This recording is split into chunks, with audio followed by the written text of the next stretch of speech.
Поетот, оној што може да ја повика песната, ја чека понекогаш како премрзнатиот, кога пали оган.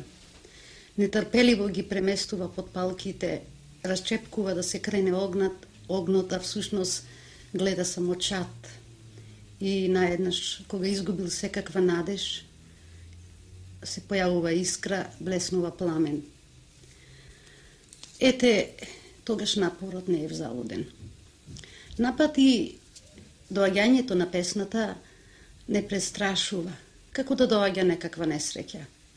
Зашто се случува дамаро да и го напипаме и тој ненадејно да напука и да се разлее, а никако да ја пребереме, како вода наеднаш истурена, а усните напукани од жет.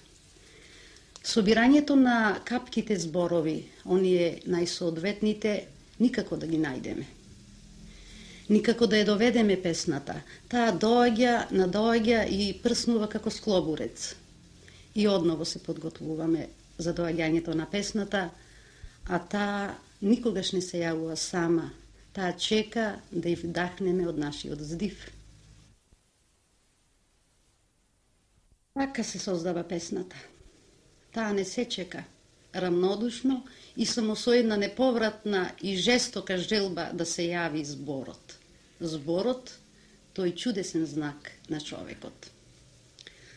Ако не можеме да се надпреваруваме со природата, да извишиме дрво, да отвориме пупка, да кренеме планина или да разлееме езеро, можеме она што не може ниту водата, ниту дрвото, а тоа е да изречеме збор. Да создадеме збор.